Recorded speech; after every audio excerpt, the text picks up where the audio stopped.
as the kids say. Okay. I am Kurt. This is Darren. We are doing a stream. Hello. And Darren, how are you? Oh, I'm pretty good. I'm happy. See how you had music? Okay, good. It's for the best. It's for the best. Yeah, that's me. Yeah, that's definitely that's wise. It's wise to mute us until you see your faces. Yeah. Because otherwise, you don't know what kind of crazy things you'll hear that are incriminating. How are you today, Sophia? I think you might be the. Oh yeah, I was good today. Yeah. I'm good because I kind of got ahead of art briefs and things like that, and done some other things that need to be done, and now I'm writing again, which is fun. That is wonderful. Yeah. I could be doing rules writing, but I wanted to get stuck in and do some lore stuff, so I've been writing for the Pen Baedd this week. That's good to hear. Yeah. And how are the forests treating you? Yeah, it's a lot of fun reading about trees and flowers, and I've learned a lot of things, and now I'm just wondering how I'm going to fit this into the book reasonably, or just put a table that says different flowers and different trees and what they're used for, you know. That's good. And you've been doing research on forests and trees and whatnot, right? Yeah. To inform. Yeah, so I was just saying, I don't know whether to put that stuff into a table or somehow insert it into the text somewhere. I'm not sure how to handle that yet. I gotcha. Yeah, we'll have some tree charts and so on. Yeah. And also, last night something fun happened. Sorry, go on. What did you say? No. Say wherever the leaves take you. Yeah. So last night I went to a local indie tabletop store called Tabletop Emporium. Shoutout Tabletop Emporium in Cardiff. They're pretty awesome. They stock almost purely indie games. Like they have all the games you've heard of on Kickstarter and some that you haven't. And they started off as a small little rent-a store and like a co-op area, and now they've got their own storefront, which is awesome, which means they're growing. And I asked them how they're doing. They said they're doing pretty great. They get less footfall because they're not in a co-op space with other people going by. But then the people that were coming by before weren't interested anyway because they were there for other shops and stuff. But now when they get people coming in, they just make way more money. People buy more stuff from them. And they recently had some people come from Bristol, which is the city over in England, to come to their store and just buy loads of stuff because they're stocking things that no one else is apparently in Cardiff or in Bristol. So that's really cool. So, I mean, I love hearing that a store is successful. But I feel like retail shops, they have to compete with fucking every online shop now. But do you think people just want to buy from brick and mortar now? I think it's that, but I think it's also they found a really good. Well, I mean, that sounds obvious, but the niche is that they're stocking things that no one else is stocking, right? I don't think that was deliberate. I think they just kind of stumbled into it when they're just buying lots of things that they like. And so if you want to browse role-playing games, well, then you want to go to the store because they've got all the role-playing games that you can just pick up and look through and check it out, right? And you can't get that experience online at all. It's irreplaceable, right? Yeah, that's true. So that means if you want to be a successful store, you have to have the cash flow and the space and the timeline to just have a bunch of stuff. Yeah. Right, because that's the issue part too. Well, I mean, which is why it's successful. Because I do wonder. Sometimes I see people want to open a store and then, whatever product category they do, but that just seems extremely risky when you're just competing against the world. Yeah, but I don't think the stock is. I mean, I can't speak for them, but looking at it, it's not like they have shelves and shelves and shelves of stuff. They have one bookshelf, but every book in it is just a different book, right? And there's just stuff in there that I haven't seen before. And they also sell stuff from local creators as well, small on Zion kind of things. And I think I just know, now in my head, they're reliable for that. Oh, if I go into the store, I'll see things I've never seen before. And that's always just fun and exciting just to look through the shelf and see what's going on. So, yeah. And again, I'm happy to hear this. I love stores. That's how I got in role-playing games. My first store was called Dark Forest when I was Dark Forest? Dude, that's relevant to what I was doing earlier, but go on, Yeah. So keep that in mind. That's cool. It was called Dark Forest. It was this little shop. I walked in I'd never played a role playing game before. No, that's not true because it was my first time going to a game shop after I had bought my first D&D thing from like Toys R Us, right? Cool. And then I walked in the store, and the owner of the store has his foot on like the bench, and there's like 5 other guys, all playing this. He was describing a scene from like a World War II hangar, and some guy that's like giving their mission, and I'm walking in on a game that the game store owner is running, and in reality, a bunch of like slightly overweight dudes, owners like this Asian American dude with a mustache or whatever. And to me, they were the coolest motherfuckers on the planet. Because like, oh my God, this is amazing. And I hate that that's missing. Yeah. I love that shit. We need it. And it's wonderful. And so that's why I'm just glad to hear what's the name of the store again? Tabletop Emporium. Tabletop Emporium. You should ask for a sponsorship. Not for like money, but like can just get a discount for yourself, and you'll just plug it every week. Because I will plug a store like that every week. I don't give a fuck. Yeah. Because I love that shit, man. It's awesome. Like, okay, when you went in, sorry, I this is just our banter, but were people playing games there? Like when you walked in, did they have like open play? Okay, so that's why I was there. So no, I've known them for quite a while now. I knew them because they once tagged me on Instagram because they stocked our book, and I was like, wait, holy shit! There's a store in Cardiff stocking Legends of Avallen. That's so freaking cool. I have to go check it out and hang out. And so since then, we've kind of been friends. We always hang out when we go to the UK Games Expo. We tend to meet up once every 3 or 4 months or something in Cardiff just to hang out. And we've so from that meeting, I then looked at the other indie creators that they had on offer there. And I was like, do any of these guys live in Cardiff? And they're like, yeah, these 2 do.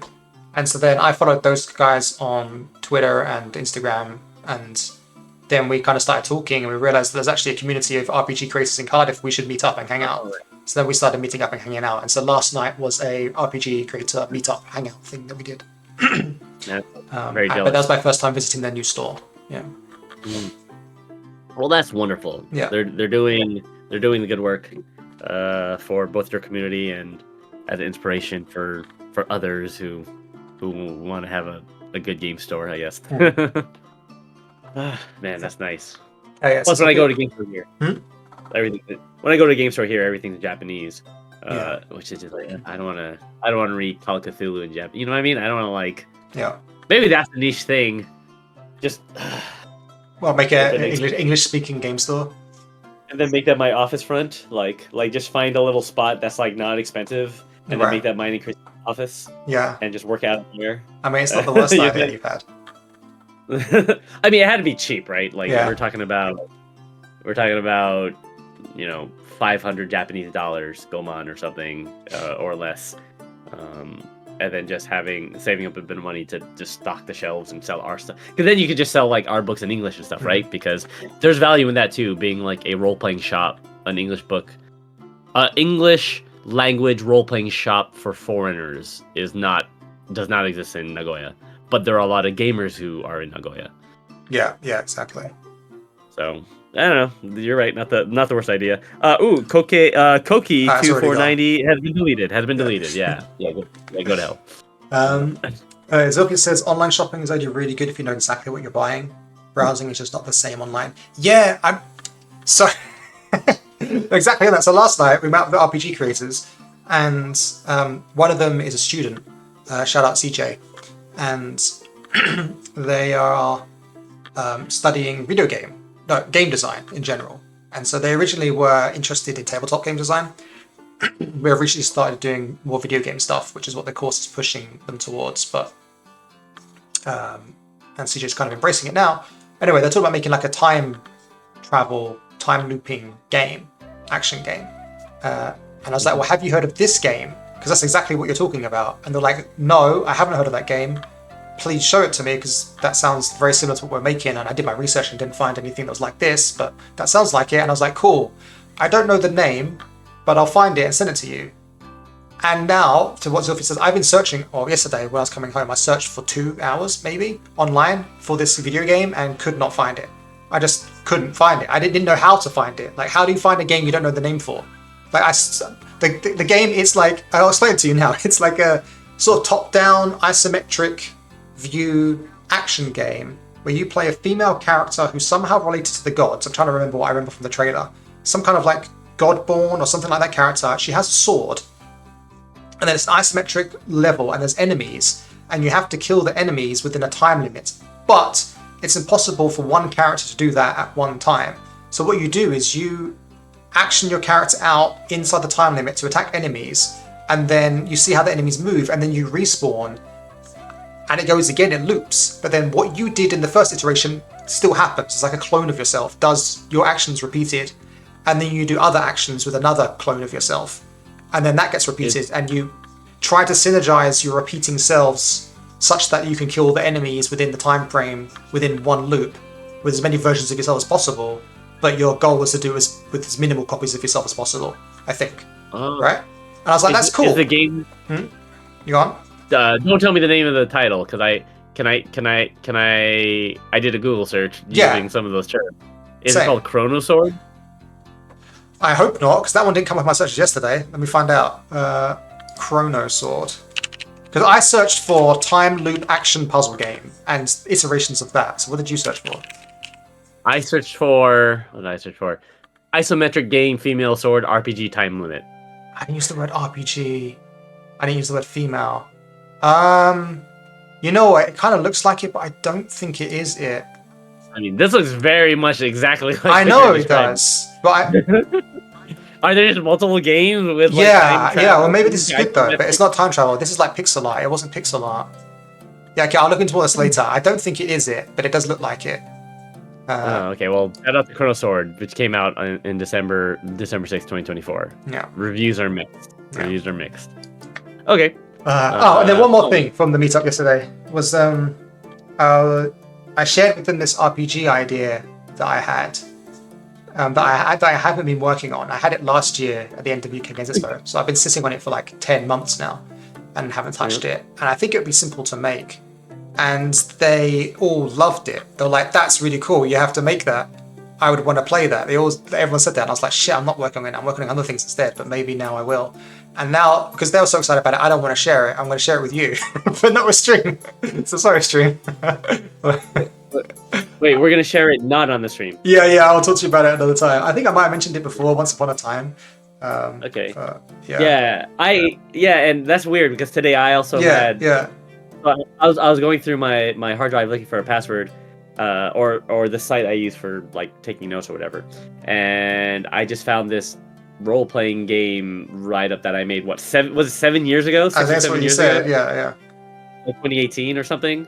Wow. So before Avallen was like even a thing at all, right? Yeah, I think so.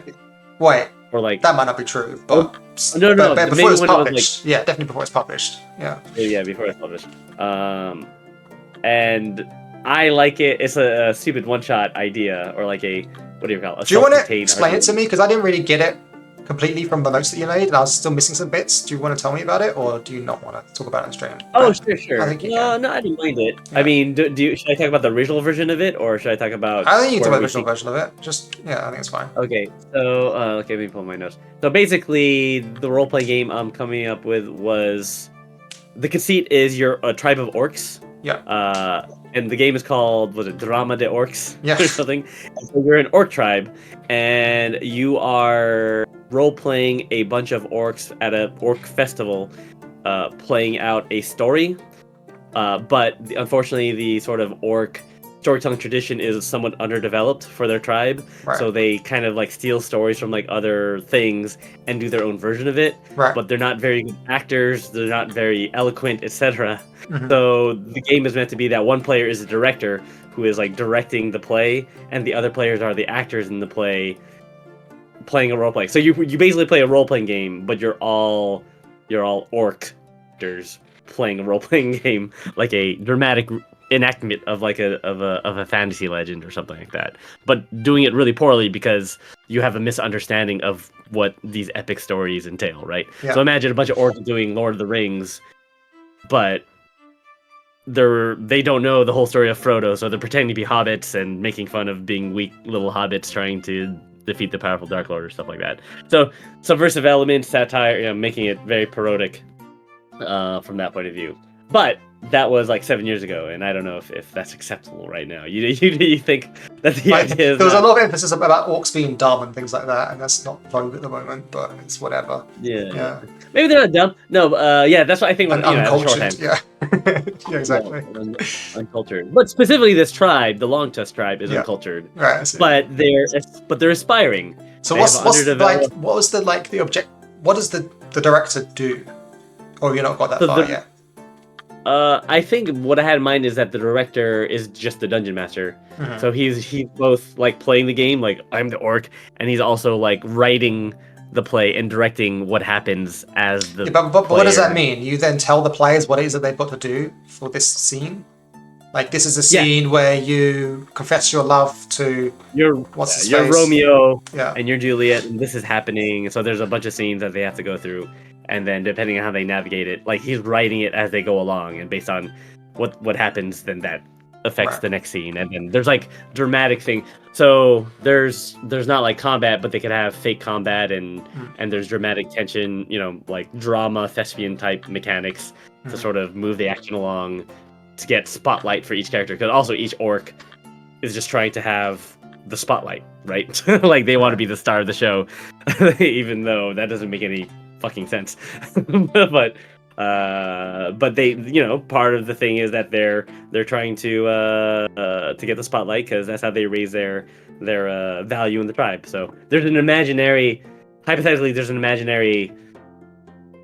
I don't know if there's an imaginary audience watching at the time or whatever, but I don't know. Again, I haven't gotten that far. Yeah. But that's a concept, that your orcs doing a dramatic fantasy play, and the dungeon master is an orc director, kind of taking you through the paces. Yeah.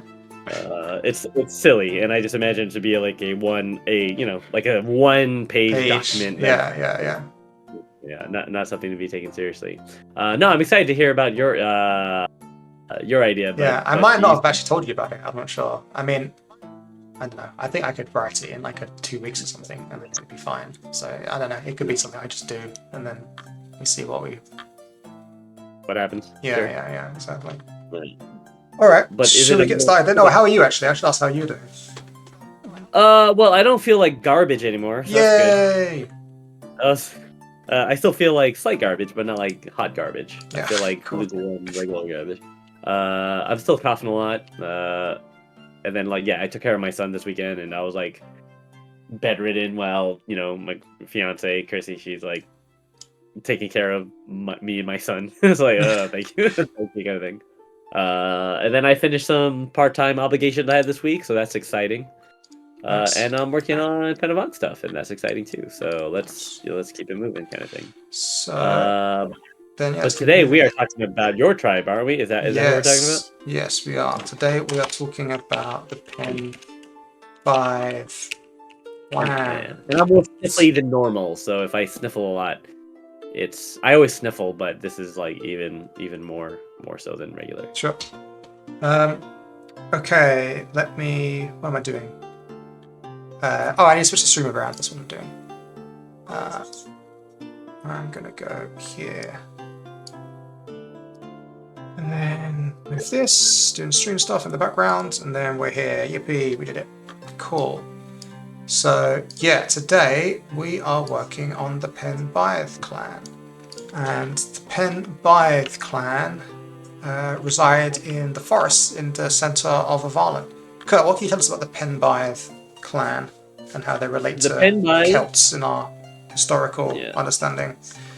The Pen Baedd worship the Evermother, and they are located between, like, Pen Baedd in the heart of Avallen. Yeah. They are kind of the front line against. They were the front line against the Raxian invasion, and kind of put a stop to it in their track. And so south of them is our version of the wall, Hadrian's Wall, which is Rhaenys' wall. Yeah. And they are probably the most traditional of the tribe. So when you think of Celticness, they are the Valak. You know, they are the Valak tribe that most represents the archetypical Valakness. Well, I mean, all of them kind of take it's different aspects, isn't it? Really, but it's So, and they are led by Daedica, who is a brilliant queen, who is very skillful with a spear and chariot. In a lot of ways, she's a stand-in for the historical. What's the right way to pronounce her name? Boudica. Yeah, Boudicca's name. Boudicca's stand-in in our world, except that she had more success. Yes. Kind of thing, right? Because so far she hasn't been executed yet. There's still time. Sure. There's still time. Still time. Yeah. And that's part of the fun of Avallen, right? You guys can play that out. Maybe in your world, Boudica gets captured and killed, and then it starts a whole war. Yeah. But she is also, her tribe is also largely matriarchal. Although she did have a husband who died in the war, in the one of the battles against the Raxians before the great peace, the peace that you're seeing right now, the Raxia, what the Pax Raxia. And she does have 2 daughters, and one of the big political points of the story is that against the fairy queen, spoiler alert, there is a wedding between one of the sons of the or the brother, I guess, right? The brother, Kurt Brennan of the Pencower, and him. And Daedalus' daughter. Which daughter is it? It's Ilum, and then Ilum's the elder daughter, and Haya is the younger daughter, and the younger daughter is the leader of Brennan Daedalus' Bren Guard. So she's like eventually the general of the Pen Baedd armies. Whereas the elder daughter has a less prominent role in the political sphere. So the fact that Gygus, is that his name? Gaydok, right? Is apparently the exiled prince of the Pencower is marrying Brennan Daedalus' eldest daughter.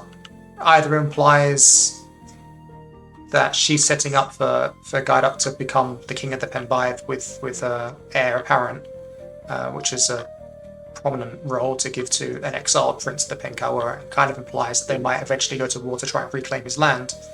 Or it means that elder daughter is not going to be the heir apparent, and she's going to pass it on to her younger, more capable daughter instead.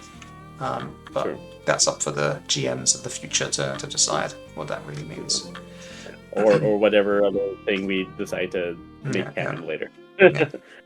So some fun things about the Pen Baedd lands too is the fact that, because of magic is a thing, they are a tree people. They do have cool little tree villages and so on amongst the trees. They have stuff on the ground too, but also in the trees and bridges and those a bit more whimsical in that sense of how they occupy their forest. And you do have some familiar archetypes. For example, there's like a Robin Hood character.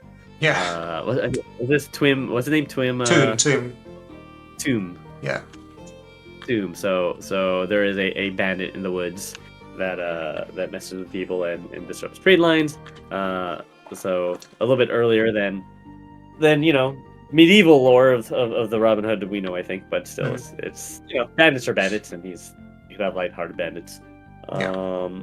Is there anything I'm missing? No, I don't think so. Just that they're also the most pious of the clans. They're the ones that kind of speak prayer into almost all the things they do. Like I'm currently writing the lore right now and talking about how even the daily acts of when they gather in food is kind of more in touch with nature in itself, and they see the way that they gather food to be an act of worship, whereas other clans just gather food, right? They worship in other times of the day, but the Pen Baedd it's part of their daily tasks. Yeah. And the name of the Pen Baedd, so they're so each clan kind of references one of the Fithra that they killed, that their god or goddess killed. Ages ago. And there's the Isagirthwin. Is that right? Did I get it? Isgithirwin. Isgithirwin. Oh, damn it. Yeah, I'll mess up every time, but that's fine. Which is a great boar. And Baedd, is that all? That also means boar. Pretty much, yeah. Okay, so that's where the name comes from. Yeah. Yeah, Pen Baedd, Chief of Boars, essentially. So today we're going to be talking about all the locations that we have written for them, and we have quite a few for the Pen Baedd, so we need to get stuck into it really. But I do want to tell you something that I've developed literally yesterday while writing the lore for them. It's kind of already here, but I've made it more concrete. And I've said basically that the obviously the Pen Baedd forests are vast and all interconnected, but to the Baedd themselves, they have 3 different regions inside it to them that are distinct forests, even though they're all connected. And it also ties in as well to like the north-south divide, because the people in the north would think of this forest as a forest that's near to them, and the people in the south would think of this forest as what's near to them, but they would consider it all. They wouldn't think about the forest on the other side, if you see what I mean. Like, this is their border, that's their border. These are 2 different objects in the mind, right? So I've said that for the Pen Baedd, there's 3 forests in this whole connected wooded area. There is the Glencoth forest, which is in the south, which is where the capital is. Dinas Coed is where the wall is. I think we've already said this before, but I haven't been so explicit with it, that the Pen Baedd territory was once further south from here. But the Penkawa and the Raxians made gains on the territory during the war and erected this wall to solidify those gains. And that's already been established. But now what I'm also saying is that this area was previously forest as well, and the Raxians and the Penkawa have deforested it. I see. And that is now I'm going to write somewhere something that the Pen Baedd won't forgive the Penkawa for this crime until there is 100 oak trees that are over 100 years old now growing in that territory once again. So, did the forest connect all the way to the Argol? Oh, that's a good question. No, I don't think it went down that far. But I mean, once upon a time, it must have done. Because sure. Fundamentally speaking, all of the UK at one point was pretty much forested, and it's been slowly taken down over time. Much of deforestation took place in the Neolithic era, when people started herding livestock, and they would take down trees to make space for livestock and to build houses and start farming. Essentially, that's when the first major deforestation happened. But then, still in like the like 0 AD, when the Celts were around and the Romans first came in like 44 AD or whenever it was, there was still at least 80 or 60 to 80% forest cover in the UK. So I think we can say that, during the reign of Theodora and during the good years with the gods and during the sorrows, that a lot of forests were taken down. But I don't think they were connected. But yeah, there was some significant deforestation that happened here. There would be a river in between anyway, so I guess that makes sense. Yeah. No, I like that. Yeah. So then there's the Glencoe Forest. Then in the north, it's on the map. It's called Elwood, and it's kind of written on the left-hand side there. But I think I'm just going to end up saying that this whole area is called Elwood. And the difference between Elwood and the Glencoe Forest, other than the fact that it's north and south and different borders, is that the Elwood is marked by all the valleys. It has a lot of hills here, and so we'll just call it the Valleys of Elwood, essentially. Got it. I don't know what that means to the people living there yet. I haven't got that far. And then the third forest, which isn't marked on this map, but it is marked on the map in Against the Fairy Queen, is the Blackwood, and that's what your Dark Forest reminded me of earlier. Sure. Yeah. Wait, so you said that's not marked on the map currently? It's not marked on the Avallen, the map in Legends of Avallen, but it is marked on the map in Against the Fairy Queen. I'm looking at some of the.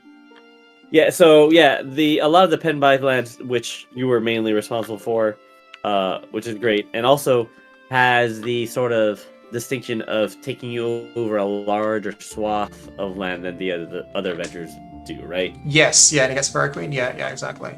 It was a monster hunter scavenger hunt. Yeah. Yeah. So in that way, that does help the section a little bit, right? Yes, to make it does. Yeah, so that's good. So I'm looking at the map now on Against the Fairy Queen of that area, and we call it the Glencoth Forest, and we've got Dinas Coed here in the south, which you can see on the map is here. Then we have the 2 rivers, the Boar River and the Tameses, which are here on the maps.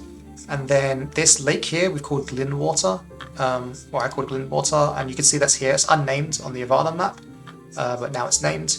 And then in between those two rivers, there's a few settlements. There's Adwer Teig, which is marked on the map here, Adwer Teig, which means we know this other settlement is around here, and the other one is in between these two rivers here. And there's also Gwyrdal, but that's not on the map, which must be further to the east. Then there's a few locations that probably won't end up being on the Avallen map, like Penant Govid and Sage Grove. I think these are just local areas that would appear in Against the Fairy Queen. I don't think they'll be marked. But more importantly, to the northwest here, there's this area called Blackwood.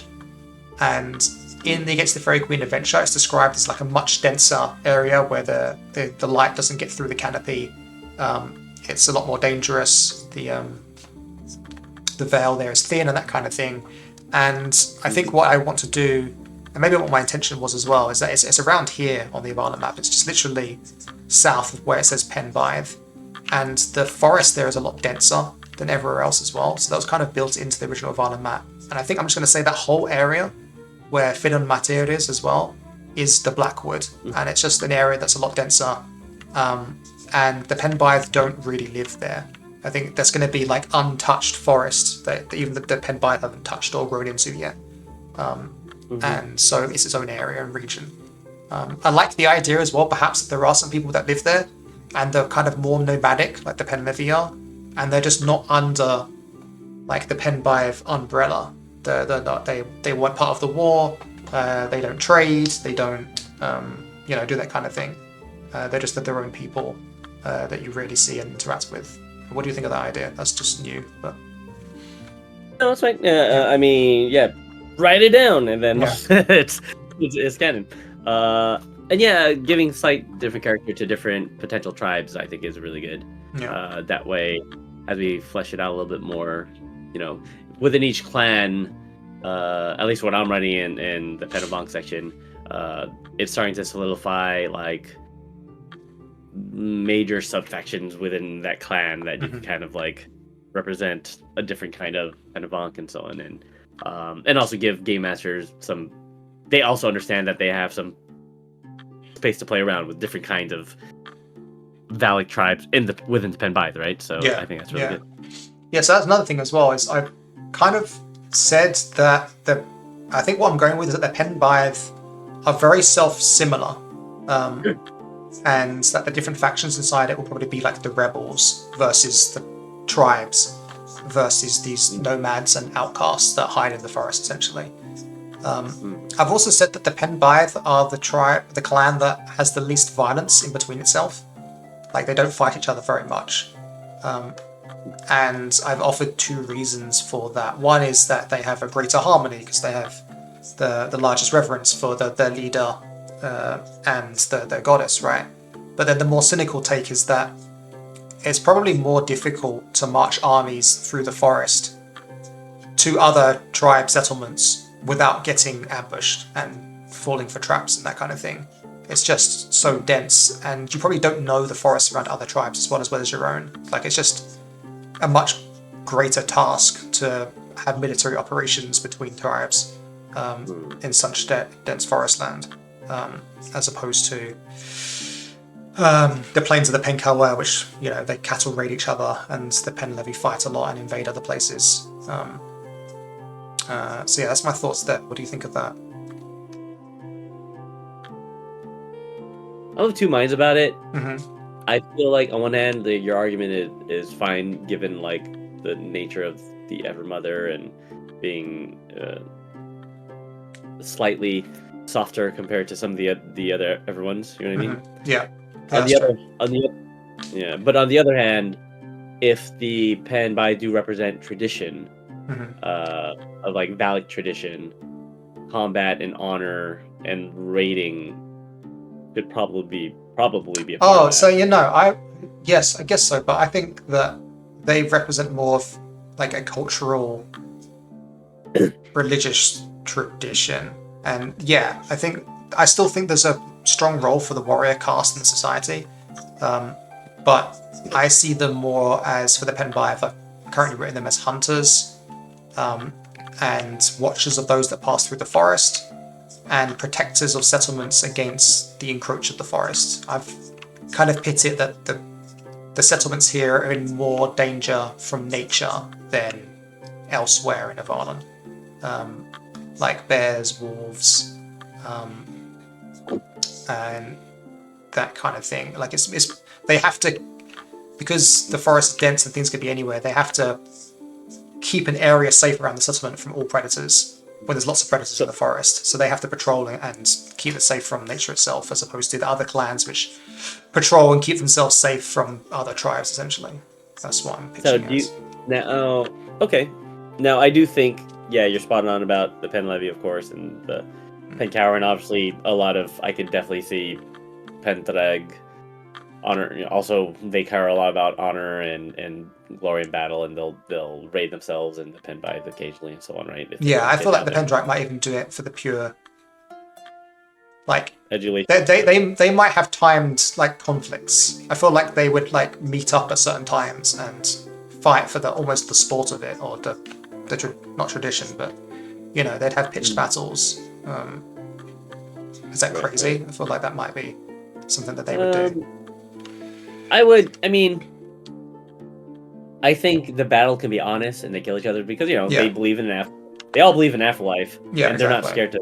Yeah. And that, I do feel like that applies a little bit to all the Valak, right? Like they all do care about honor because they're Valak, you know, Celtic, and that's something that is shared, where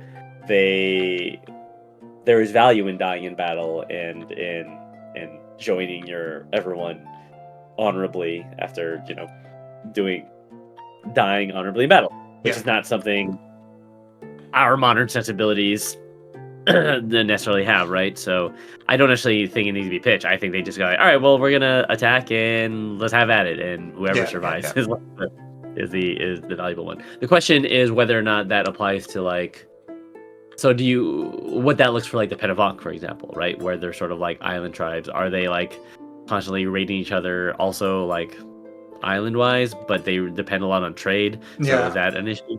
I feel like if they're the thing about the Pen, I feel like those would be the two tribes less likely to get into raiding combat, because one, the Pen Baedd wouldn't, because they need to preserve peace for trade in order to survive, and the Pen Baedd have so much bounty that they don't need to raid as much. Yeah, that might be true too. Yeah, so it's less about just the peace, but rather they're given all they need, and so they don't necessarily need to get honor in that way, right? Do you think that the Pen Baedd could have naval warfare of sorts, or raiding parties on boats and things? They could, just like the Pen Levy do. Yeah. But I think, at least overtly, it wouldn't behoove them to raid them. Like, I meant amongst themselves, even.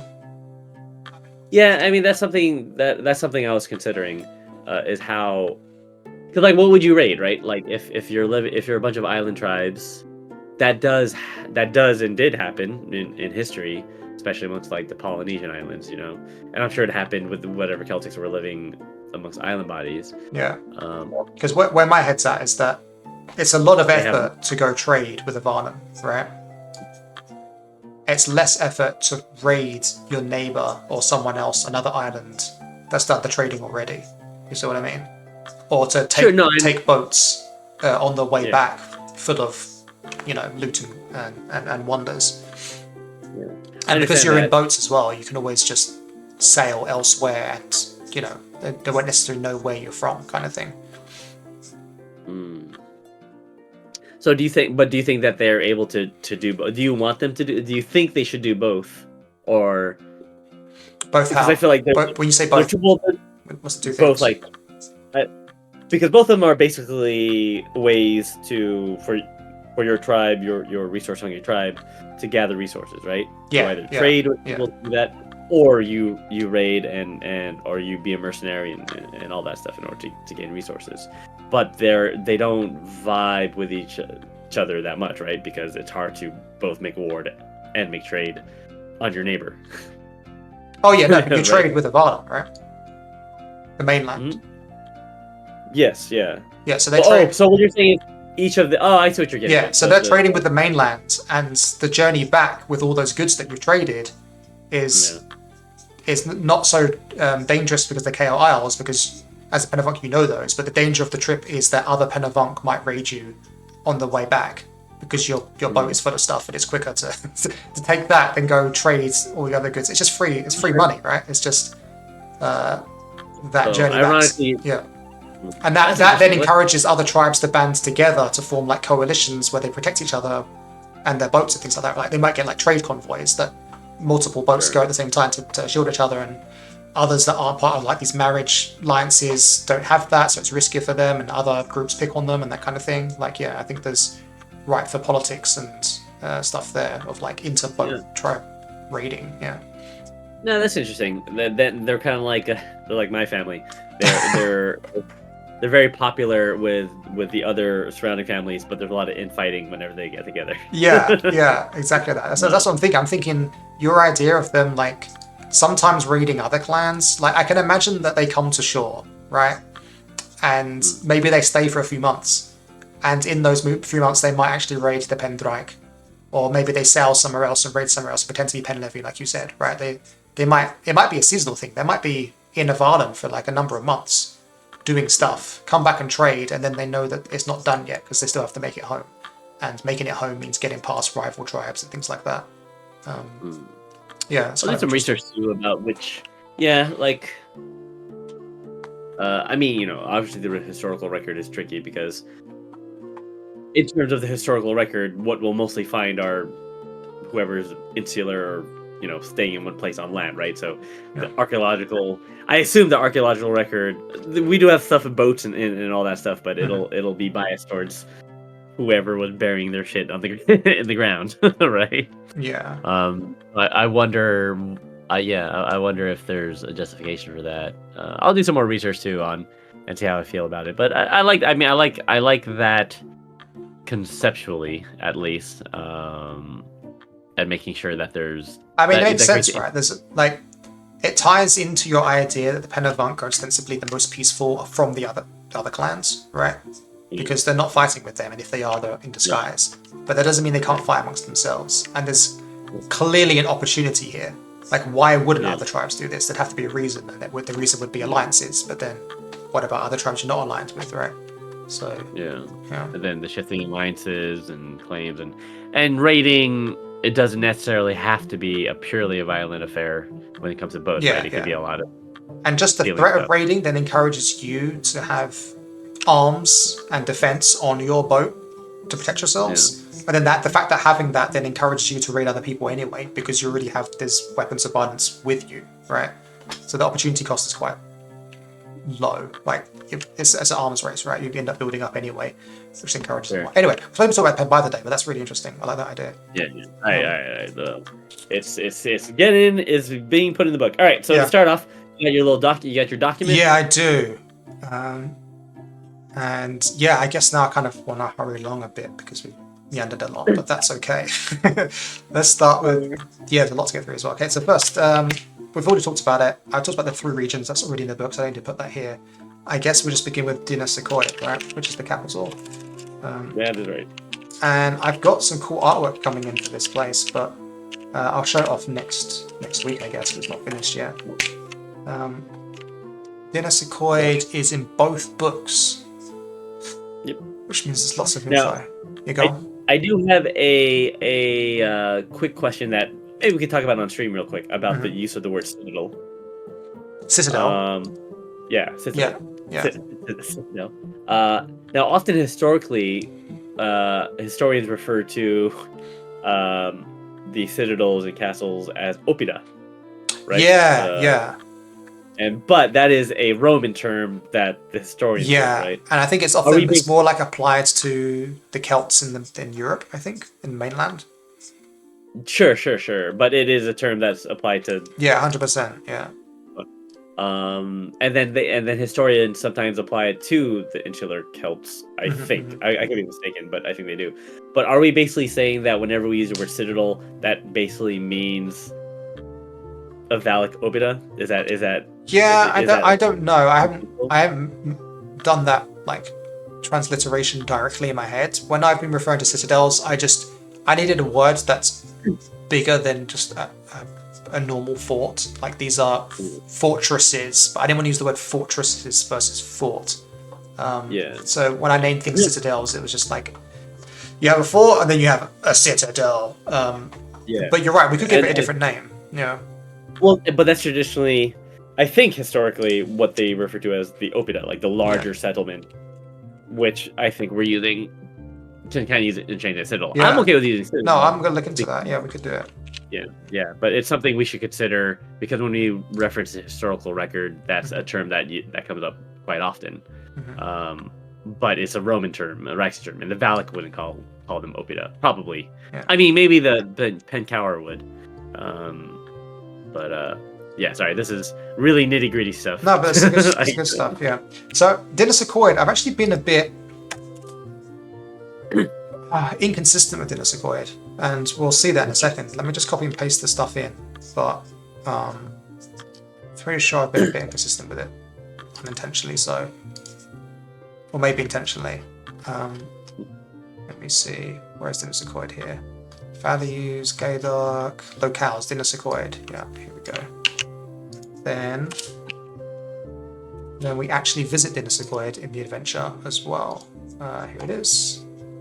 And Dinas Accoyd just literally means city of trees in Welsh. Coed is forest and Dinas is city. Here is towering marvel to see, and then a refugee camp outside it. Yeah.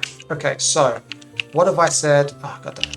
What have I said about Dinas Accoyd? So in Legends of Avallen book, we say, at the centre of Dinas Accoyd is a wondrous sight, a fortress composed entirely of mighty oaks, grown over generations by the careful cultivation of its living walls and the supposed blessing of the benevolent goddess. Deideka, the warrior queen of the Pen Baedd, rules the surrounding tribes from her city Dinas Accoyd. Okay, so we say then that it is a settlement. It's a settlement just below the canopy with tree homes indicated by bridges of wood and rope. The largest tribe in Serenity calls one such town is okay. So yeah, we've so we said here that it's the tree homes connected by rope bridges, and then there is at the center of this town is a fortress composed of mighty oaks. Yes. Okay. Then in Legend and Against the Fairy Queen, I call it an awe-inspiring citadel. Rises from the forest, its form shaped entirely by colossal oaks. Okay, that's consistent. Growing over generations, this still bears witness to the Pen Baed's mastery over nature and the divine forever of the goddess. Okay, the citadel's gates remain barred until the Iscatherian was slain. Dinas Accoyd is towering marvel to see. Grown ancient trees. I said the same thing again twice. Okay, and there's a refugee camp outside.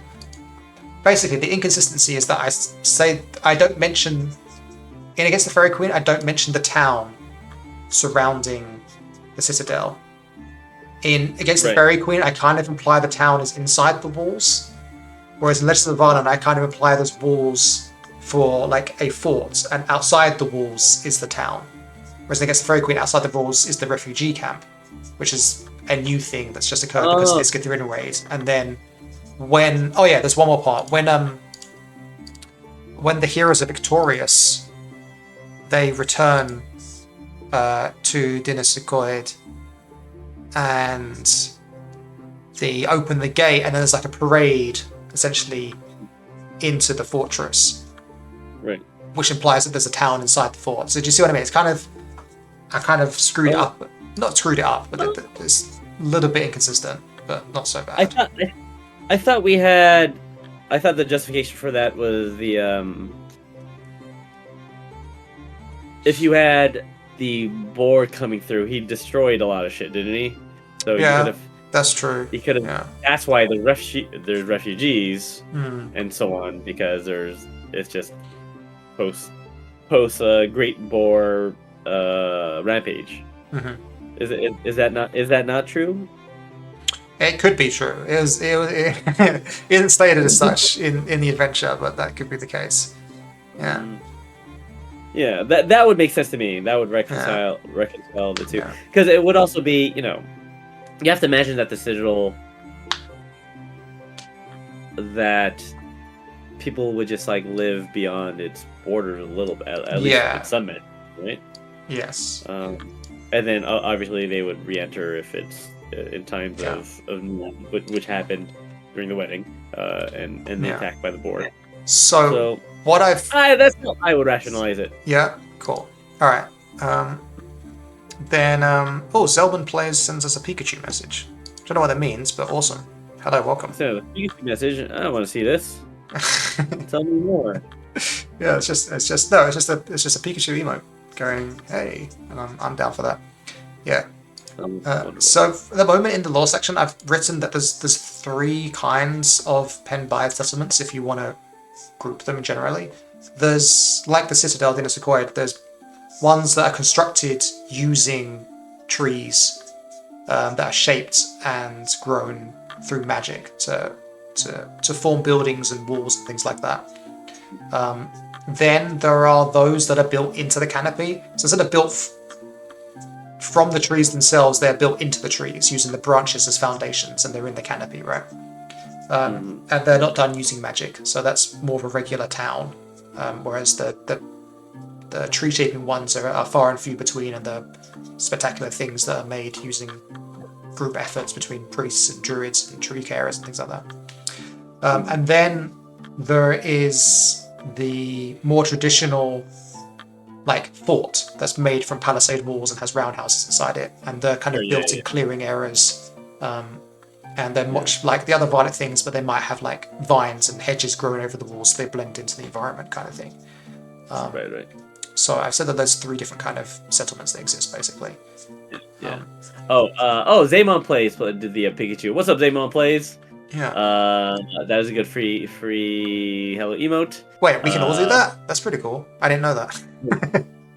How did you do it? How did you do it? I'm gonna try it right now. Yeah. I'm gonna put I'm gonna look for. Well, I mean, God, there's so many emotes. It'll take me forever to figure it out, actually. So I'm gonna choose one at random instead. Wait, do we have the Boobok in our? No, but we should. I don't know how to add emotes to Twitch. You're right. I should work on that. Yeah, we got to remind me to do that. Yeah. We need to get a Boobok emote. Yeah. Boobok emote. Within 2 months, we're gonna have the Boobok emote. That's what I've decided. Instead, I'm gonna choose this kanji, which looks like I, but I don't think it's I. That's not true, actually. Yeah, man, I don't know how Discord emotes work here. Does that work? What is that? Oh man, this one is. I don't know what that is. It says big fish. I don't know what kanji that is. I can't read that top. I can't read that. I'm bad at kanji. Okay, next then we'll do Cog Off Tomb. Cog Off Tomb, right. And that's the let's see here. Well, they're all trees, right? Hold on, I'm looking for... Cog Off Tomb is in the east, just above Varanus' Wall. Varanus Wall... Man, get my... Oh, I have my map on my wall, actually. Yeah. Okay. Cog Off Tomb... You know what it is, but I'll take it. Wait, what the hell? Why am I drawing a blank on Cog Off Tomb? Hold on. We didn't have the... I know I wrote about it in the core book. We talked about it earlier, actually. Oh wait, is that the our boy's hideout? Yes, yeah. There it is. Yeah. That's what it is. Okay. Cog Off Tomb. Cog Off Tomb. That's right. Yeah. So Cog Off Tomb. You got? The Tomb. CWFL. How do you pronounce CWFL? Koval. Tomb Koval. All right. Yeah, Tomb Koval. Tomb Koval. Yeah. Tomb Koval. Who is the bandit? And that is their hideout. We haven't done anything. Wait, was that? Huh? We didn't do anything with that at all yet, have we? No. So I'm excited to write that. I feel like that's something that I need to write about in the Faceseeker's Guide. Like they're a key faction. So Cog Off Tomb, the rivers and coastal paths passing through Pen Baedd are trade routes that have become even more valuable in the light of the peace. However, one infamous group of bandits makes its point of not letting those profiting during peacetime to get too comfortable. Led from a hidden cave, and Cog Off means cave, by the charismatic Tom Kuffel, these bandits rob conspicuously wealthy merchants and other well-to-do folk passing along the border, or leaving poorer travellers alone. So he's basically the Robin Hood character.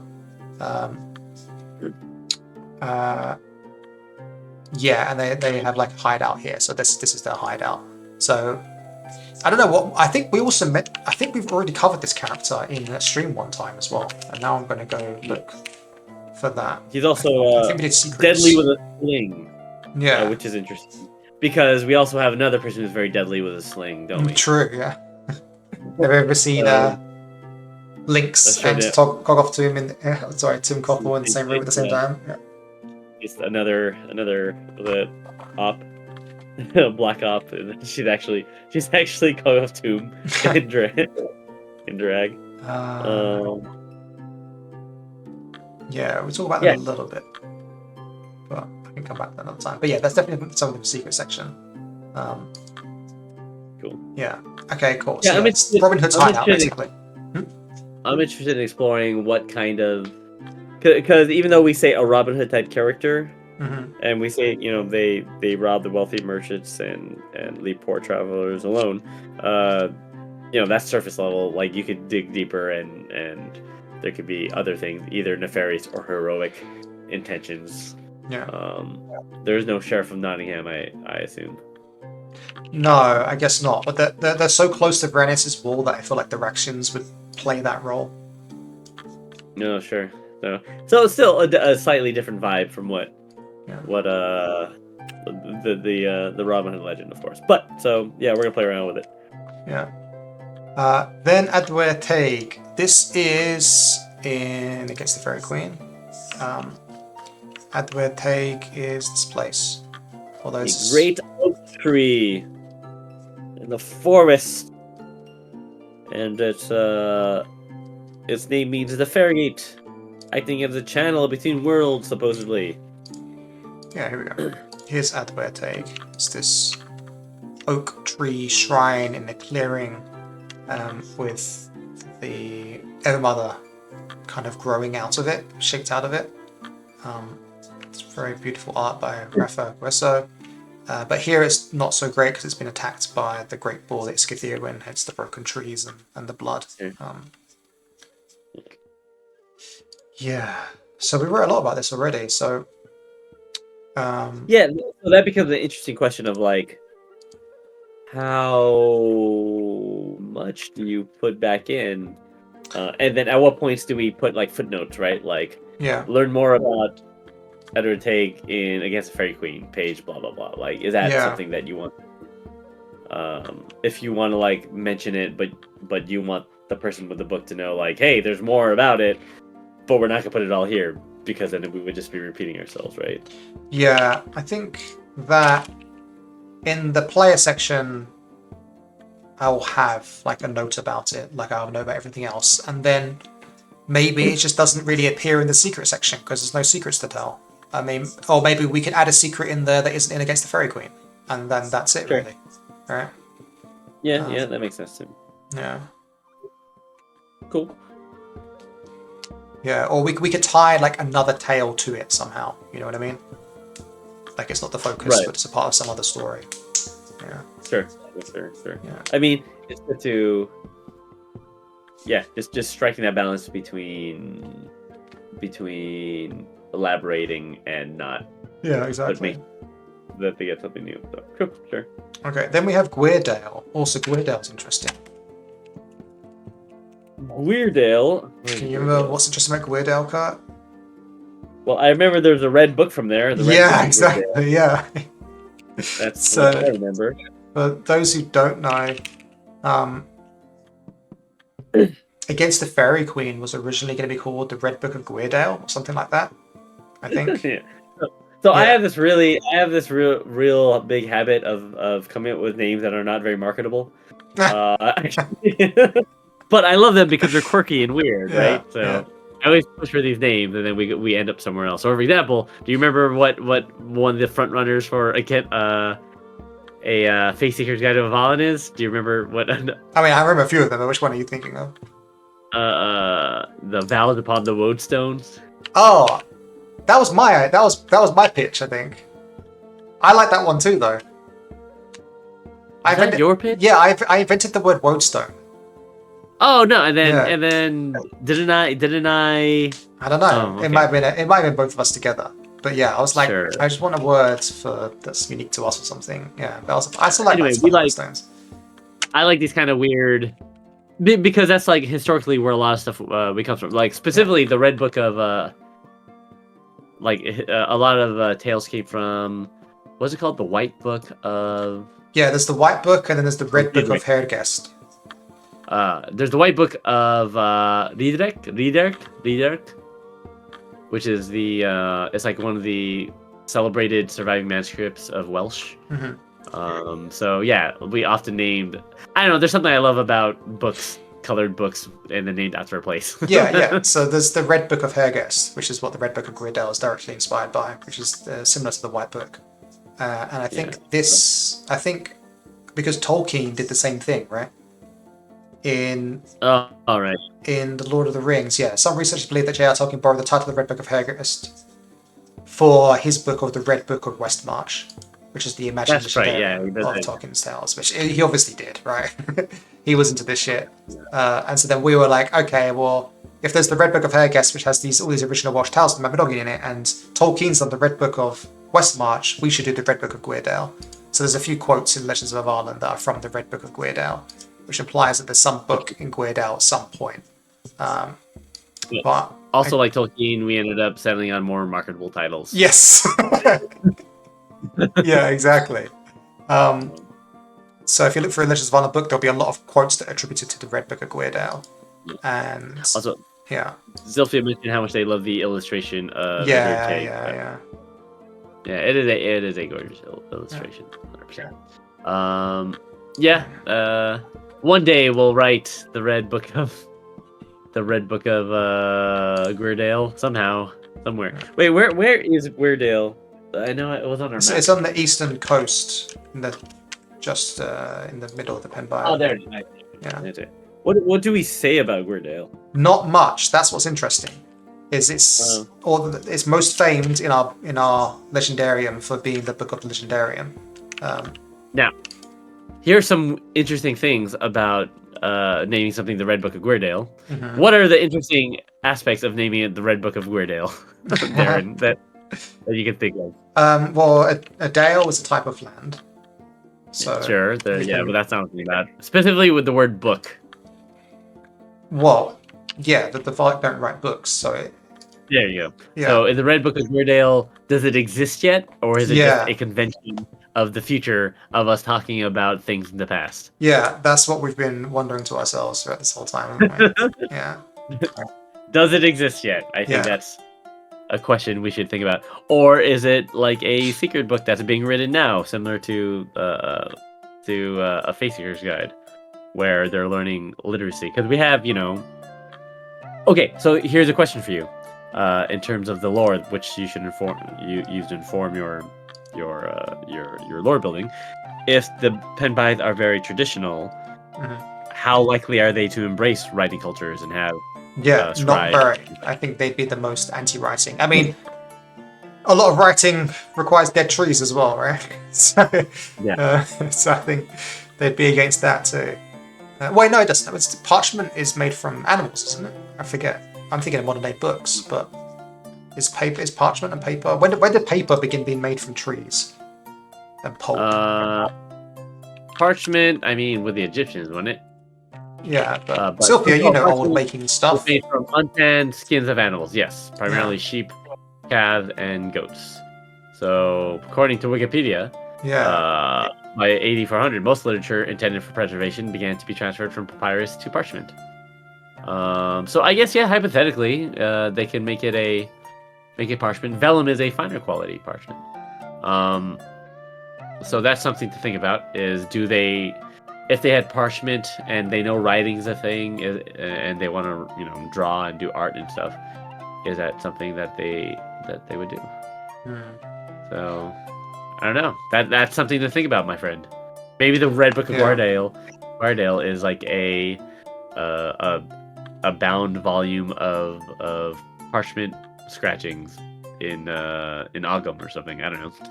It could also be that I don't know. There's now like a secret headcanon of mine, maybe that you know the Raxian historian character. God, I'm so bad at names, man. The Rexian historian, not Kato. No, she's here. I can just find her right now. Oh, Portia. Portia, yes. Like, she's been chronicling Avallen at this time period, Right. So when maybe all she these knows kind of the quotes are done. So, and you first meet her in the Pen Baedd forest. So it's possible that once she's finished with it, she, like in her old age, ends up leaving it in Gwerdale. Yeah. Like, So I'm open to that she's- idea. Like, it's a Raxian book, but written with love, right? So she's currently writing the Red Book of Guardale. Yeah. Maybe. Yeah, I'm okay with that. I think Yeah. it's fun. And then it can have different stories from various places in Yeah. Avallen. I don't mind it. I think that's fine. I find that acceptable to my sensibilities.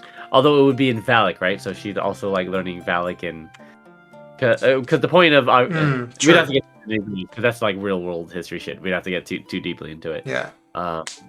But figure out, is it written in Raxian? Is it written in Valak? That's Oh, maybe that's part of it. Maybe she chronicles like her stuff, and then as she gets older, she realizes that she should translate this into the local tongue because she's fallen in love with Avallen kind of thing. And it's kind of somewhat disrespectful having it all written down and not somewhat readable. So in 30 years' time, when like a Vardic script becomes more common, she and some others work to translate her stuff into Vardic, and that becomes the Red Book. Yeah. and maybe that's her journey, right? Maybe her journey is she starts as like the Raxian who comes in and chronicles things, but then she gets dances avatared or dances with wolves, and then she becomes like one of the people kind of thing. and she becomes an honorary Valak at the as her career progresses. Yeah. That can be fun. I mean, she's already met a bunch more. Because she's in Against the Fairy Queen, she meets a bunch of like royals and Brennan and stuff, so she's known and gradually becomes kind of ingratiated and respected by the leadership in multiple Vardic lands.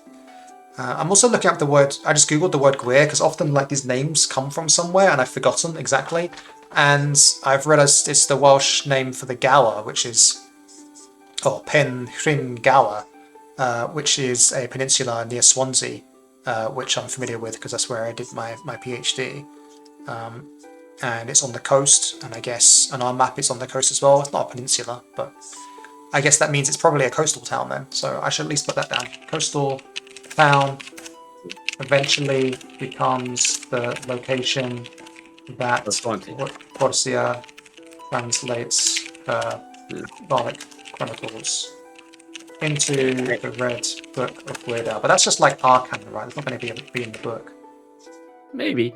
Yeah. But also it becomes Swansea. It becomes Swansea, sure. Right? Is that essentially what you're saying? Yeah. Let's get it. All right, what's next? What is next? I guess we could do the rivers, the Bordeaux River and the Tamases and the lake. So the Bordeaux River, I think it's in one of our stories, maybe because of Finn and Martyr. Let me see. Oh yeah, didn't one of the stories like asking the Evermother to halt the flow of the river one time? Oh right, where they like encounter the Evermother and somehow get her like avatar directly to interact with them, kind of thing. Yeah, here you go. With your help, we can stop this army, said Goldie, hoping to calm the Evermother. They will be making camp tomorrow by the Bordeaux River. Its waters flow from the other world, not far from here. We beseech that you stop that flow just for a day. Well, there you go, Bordeaux River. Water legends say waters source from the other world. I guess that's at Finn on Martyr, right? At Finn on Martyr, which is on the map here. Finn Island's double N. I should do that one next, I guess. Yeah, man, that has a lot of double consonants. Yeah. Finon. Yeah, it's just Finon. I guess it's like the fountain, the mother's fountain, basically. Mother's fountain. Oh yeah, this is a little bit of a reference, like one of the few locations that reference another god in their section, right?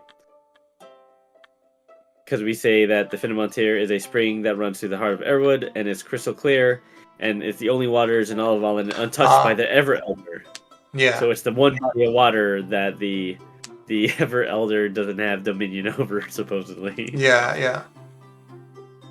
it's interesting. So yeah, where have you read that? That's in the core rulebook. The Baedd section. Yeah.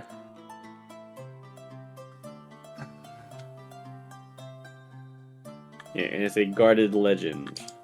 So yeah, this could be something that's worth investigating in the secret section a lot, and questioning what that means and potential adventure ideas.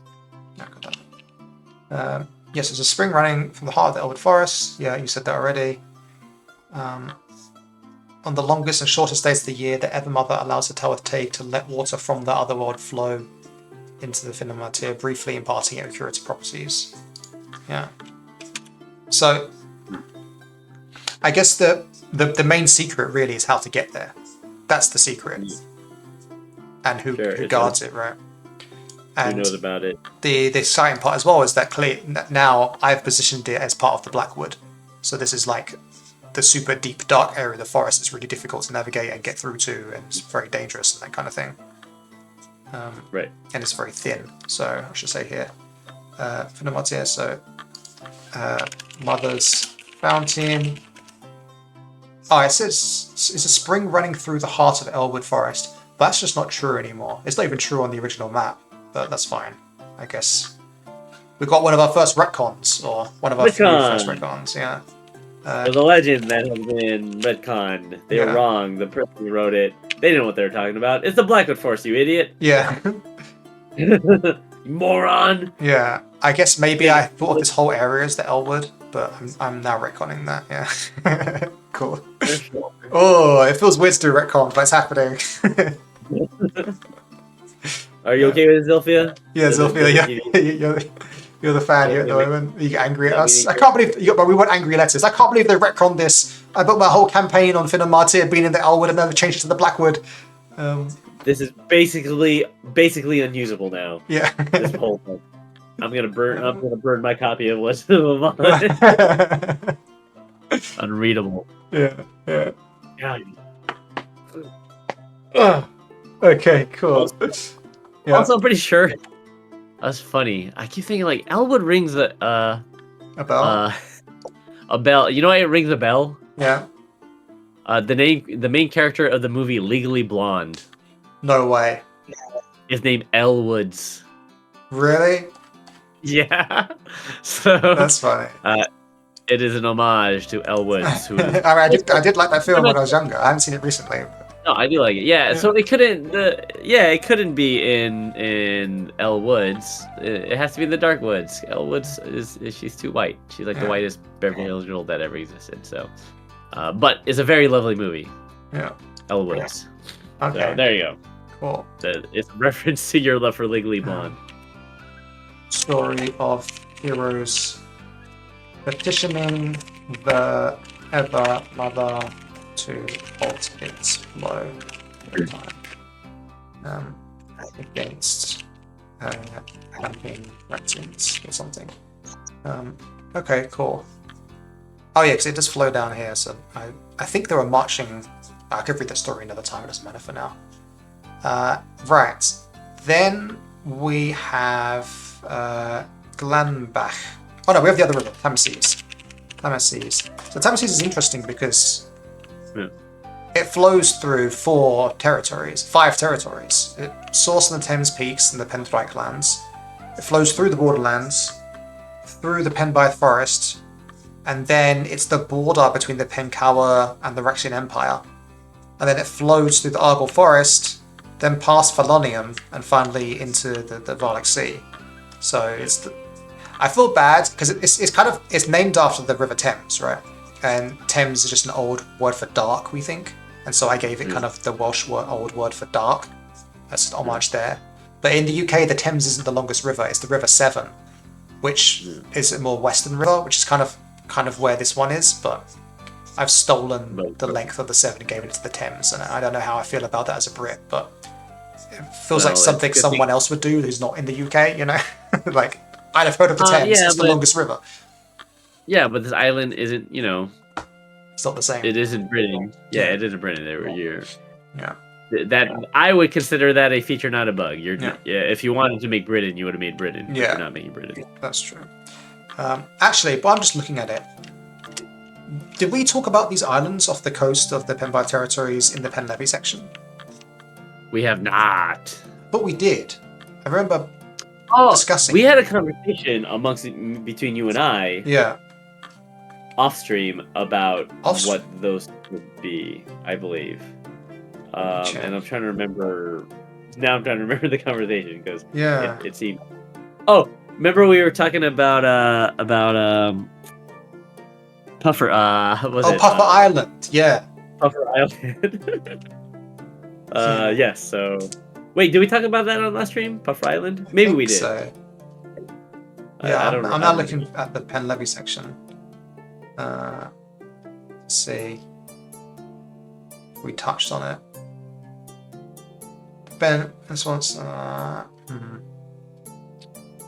I don't know that we did. But essentially, tentatively, those are going to be like other settlements and smaller Pen Baedd tribes, and one of them is going to have a bunch of puffer birds on them. Yeah. Puffins. Yeah. Because there's an actual historical island in Wales called Puffin Island, which historically had a abbey where they would kill and pickle puffin birds, and that was like a delicacy and main export and source of sustenance. And it just cracks me up. I just think that's the funniest fucking thing ever. It's like, oh, look at these cute puffin birds. Let's pickle them, and that's our food. Because I've never even had pickled chicken. I don't know what pickled chicken tastes like.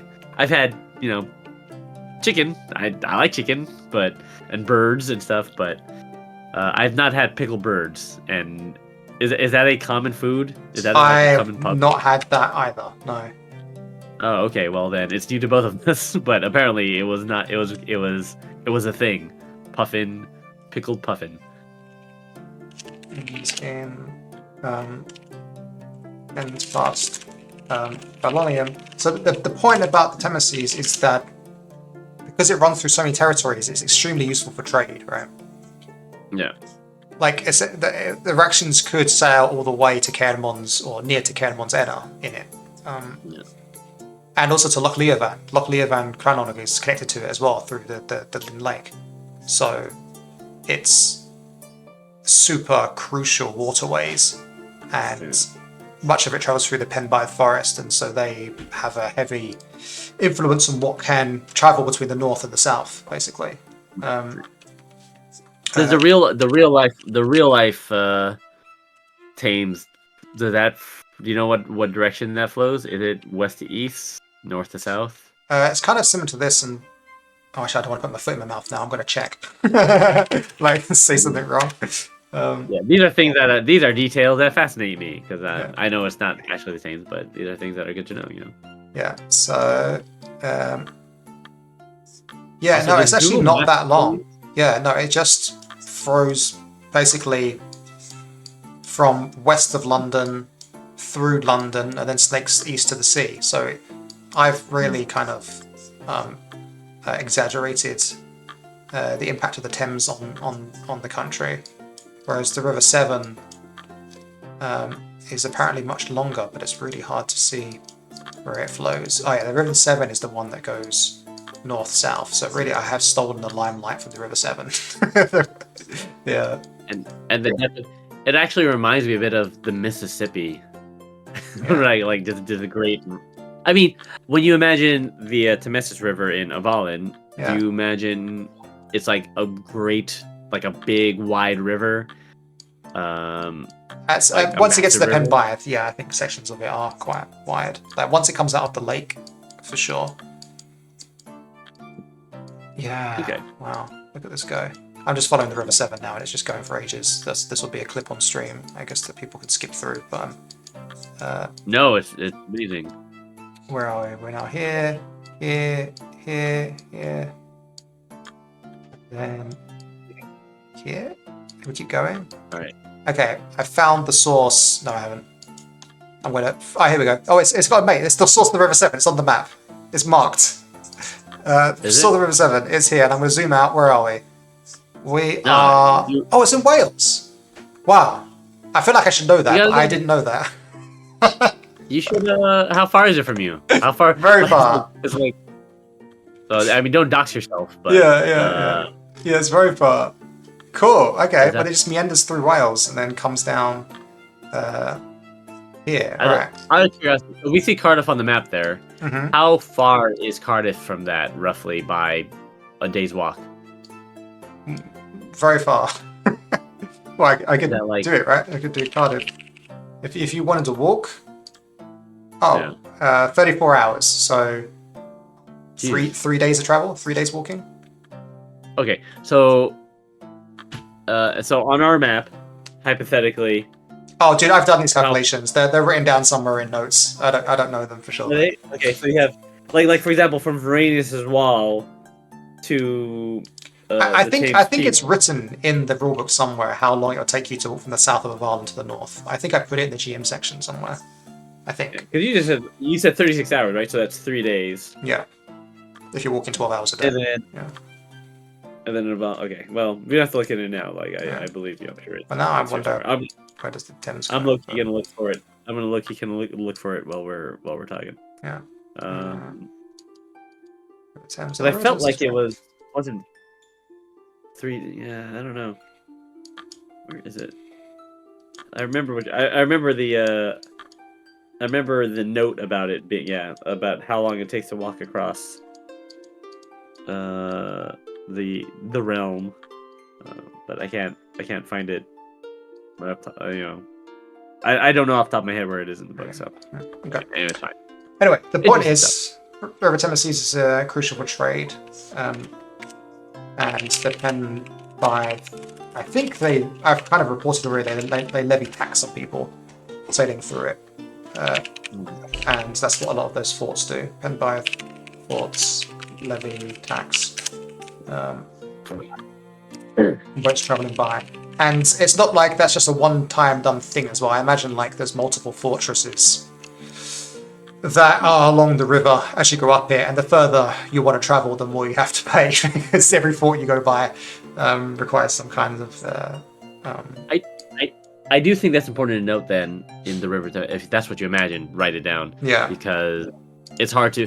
For all I know, there's nothing. It's just the river, and then people just travel down it, and it's like a big lazy river. But if there are actually settlements around it, I don't think you have to settle on a number, but you basically want to say there are numerous villages, towns, forts, whatever, and just specifically state it. Yeah. 'Cause I Well, think there's that- definitely one on the map called Glenbach, which we can do now, I guess. But and it's even hard from the map to tell how close it is, how close Glenbach is, because the sense of scale is not that easy to identify. Well, in Against the Fairy Queen, in the hunt again, looking at the map,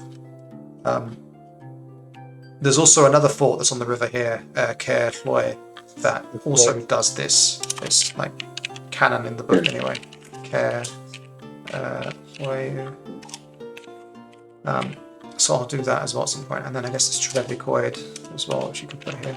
Trevicoid. Okay, but first Glenbach. I don't know if we say much about Glenbach. I don't think we do. Yeah, I think it's actually mentioned in the prologue. I think actually, Glenbach. Why? I don't think it's mentioned. It must be mentioned somewhere. Yeah, okay, it's here. It's not mentioned. No, because the prologue. You mean the story prologue? Ooh, yeah. No, Glenbach has some important note in history. Oh, there it is. Yeah, I love this. I want to read this out. Yeah, We have such an excess of bravery that we know our houses to be safer than the walls, and our blades stronger than the whole suits of armor. When we win, our victory is absolute. But should they overpower us, we can still escape, for we can melt away into the forests, swamps, and mountains, so that they can never find us. Unlike us in Avallen, they fall prey to hunger, thirst, or cold. They need shelter, they need leavened bread, wine, and oil. And without these, they die. We wears the mountains for shelter, the forest for food, and swamp ale for drink. We know this land as a mother or father, but to them it is a stranger. Let us prove to them that they are hares and foxes trying to rule over boars and drakes. But in Daedeka before the Battle of Glenbach. So this, Do you remember who wrote this? Was it you or me? I wrote this. Are but you sure? I cheated. This is a quote from a Roman text. Ah, okay, yeah. Yeah. Like some of these phrases are like, oh, the swamp ale for drink. Sounds familiar. I think you edited it. So this is a try-written text. This is originally a Roman. This is a speech attributed to a Celtic warrior hero in a battle against the Romans, and it's them talking about how the Celts are closer to the land, and the Romans are invading in a place where they don't understand it and can't survive without the comforts of home, basically. And then I took that, and I didn't have to change much. I changed a few things here and there, but much of it was the same. And I think they even had this quote in here, we know this land like a something. And I changed it to we know this land as a mother, a father. I think they even had the word mother, perhaps. And then I was like, oh, cool, I can add father and stranger, but to them it's a stranger to imply the trifecta of the Pen Baedd, the Pen Baedd, and the Pen Levy, who were unified in this battle against the Raxians. And then I think you did a pass on it. Yeah, that's why it's weird, because it feels both familiar and unfamiliar. Yeah. Like, I remember I put something to this, but I don't know if I wrote the whole thing, but some of it sounds like me, which is weird. So writing's weird sometimes, man. That's like, anyway, the point is that this is the Battle of Glenbach. So in my mind, this sounds like the final defeat of the Raxians in their excursion north, or at least one of them, an important one. And when we look at the map, Glenbach is really far north. So that means the Raxians and perhaps the Penkaur at some point had a campaign north that stretched through almost all of Pen Baedd territory. And I guess probably aided by the River Thameses. They probably used the river a lot. And that's quite a stretch, but I mean, that's what's written, right? So, at some point, sorry, to continue your thought, it could have been, you're right, river-based units going in and searching for, because they don't know the lay of the land, right? All they know is that they're trying to figure stuff out, and so they don't know. It's a forest. They don't know how densely populated it is. So let's go for it. But yeah, that seems a bit like folly, because that's quite a ways to go into enemy territory. Yeah. So I can't imagine it was a big force trying to make their way into there. Raxians by an alliance of the Pen Baedd, Pen Baedd, and Pen Levy. They won and ended their advancement north. Yeah. I mean, there's ways that we could like cop out and be like, okay, there was like an auxiliary force that was like a scouting party, and they defeated that party. Or she used that scouting party as a way to encourage the Pendrake and Pen Levy, saying like, that, they're going to come for you eventually as well. Look, they're here right now. Let's kill this lot and then force them out of our land, which then involved fighting battles near Dinas Icoed. It's like, that's a way of doing a cop-out, but I don't really feel like I want to do that. But we can do. I don't know how detailed we need to get into it, really, but It seems tough to get that far north. especially past the Glencoth, right? Yeah. I don't know. Like, wouldn't they have just like razed that town to the ground? Which town? Sorry. Or like everything on the way? On the way. I don't know. Yeah. Yeah. I feel like it's quite a deep enough in the territory for like a big host to get to, without there being like more repercussions. Okay. So yeah, think about it. Yeah. Let's think about it. Yeah, I don't necessarily consider that a cop out. I think there could be a battle there with a smaller force, but not necessarily. That's where they decide.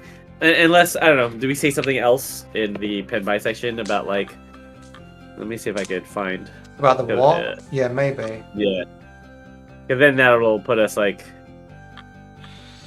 Yeah, like oh wait, yeah, it's in the poem. From Dinas Ecoid, our spears flanked, overconfident Rexian ranks. At Glambach, peace was bought with victories, and pleased to our mystics. Now stands a proud clan Pen Baedd, unbroken. Again we bloom in sun. So long as we seek strength in trees, near shall we fall to enemies. So nope, yeah, it's canon. They got all the way to. Wait, read that again, but slower. The pertinent part. From Dinas Ecoid, our spears flanked, overconfident Rexian ranks. Okay, so battle for Dinas Ecoid. Then. Yeah. At Glambach, Yeah. Peace was bought with victories, and pleased to our mystics. Interesting. So does that imply that the battle of Dinas Ecoid happened before Glambach? Wait, did the Dinas Ecoid part again? From Dinas Ecoid, our spears flanked, overconfident Rexian ranks. Okay, so they beat the Rexians at Dinas Ecoid? No, they came from Dinas Ecoid, and then fought at Glambach. So it could be that like the Rexians didn't know, they just like went up the river. they didn't like. Okay, I'm gonna have to read this for myself. Player's Guide.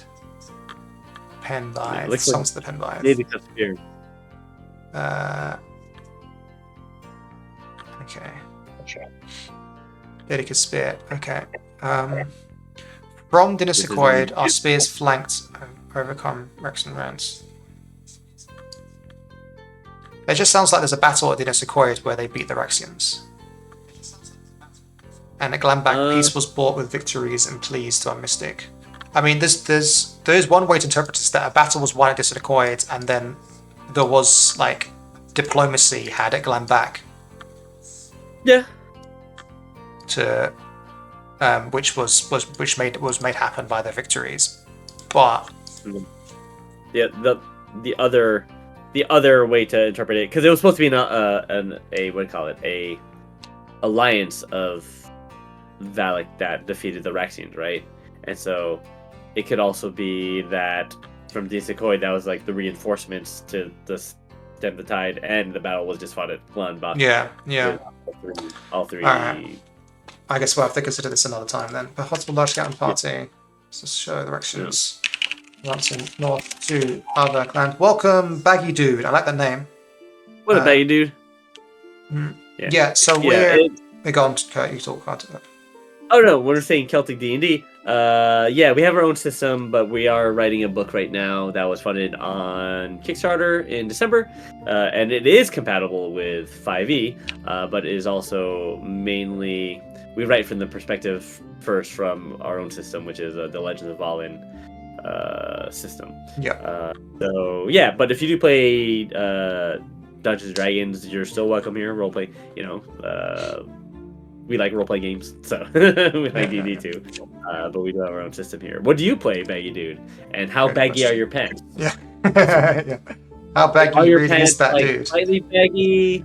Are they like 90s baggy? Like I forget what they're called. Cross culture. I forgot what they're called. There's these old pants that they used to wear in the 90s that are very cool with like a green, yellow, red motif, which I love quite a bit. So yeah, please tell us how baggy your pants are. My pants are not so baggy lately, but I've been reconsidering. Yeah, you wear your hammer pants. Hell yeah, get there, bud. Get there. Nice. The MC hammer pants. Yeah, I'm about it. We are about the baggy pants life. It's comfortable. I get it. So yeah, we're talking about different places in the territory known as the Pen Baedd, which is our forest dwelling Valak, which is our in-world word for Celticness. Mhm. So the Valak of Avallen, those are our stand-ins for Celts. So yeah, all right. So that's some interesting information. Now we're at Caer Loy, is that right? Yeah. So this is one of those forts. So Caer Loy is positioned strategically beside the Tamasis River. Caer Loy is a stalwart fort. Its vigilant warriors safeguard the river's usage, neighbouring fords, and exact tribute from those that dare navigate deep into Pen Baedd territories. So it's just situated here and guards these two rivers, essentially. How much do they exact? How much is a river? Yes, River great charge? question, Kurt. Yeah, thanks for asking. I know the answer. You do know the answer? No, Over I there? do not know the answer. Yeah, Oh, you don't have to. but I mean, I can actually tell you the answer because I have rules for like money and stuff in Avallen. Yeah. Let's see. So if we go to our wealth and equipment section, I put down some of the basic heuristics for determining prices. And this is make this is from our rulebook, Legends of Avallen. And glad to see that you've brewed that stuff in your own game. That's wonderful. Tell us more in the chat. But while Darren tells us about how much it costs. Yeah, so I said consumed goods have a basic value of copper, and owned goods have a basic value of silver, and then the quantity or quality of that good raises it to other prices. So it's definitely not going to be coppers because the quality of having to pass by a heavily guarded fort doesn't sound like an every person thing. So I'm going to guess it's like a couple of silver, and it depends how big your boat is or how much you're carrying, and it could go up to gold. Let's see, basic goods, these prices. Fine goods have their value increased by 1 over a tier. Fine goods are made or provided by experts in their field who have superior tools and the knowledge to use them. Fine goods show you have a higher standing society, may provide additional benefits because of their quality. And then masterful goods have their value increased by 2nd tier. Masterful goods are those that have been made or provided by leaders and legends of their field. Yeah, so I'd say it's going to be some number of silver. Okay, wonderful. Yeah. Oh, and just a comment for Baedd too. For context, our version of Celticness and the Valak art is very much inspired by Wales and Welsh mythology, partially because Darren lives in Wales, rather than.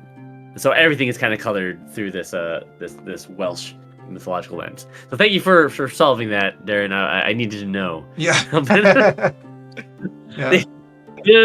I'm like, yeah, like if I'm going up the river. Back to talk about Baniacs though, that name rings a bell. I think like there's like that might be like a Welsh equivalent.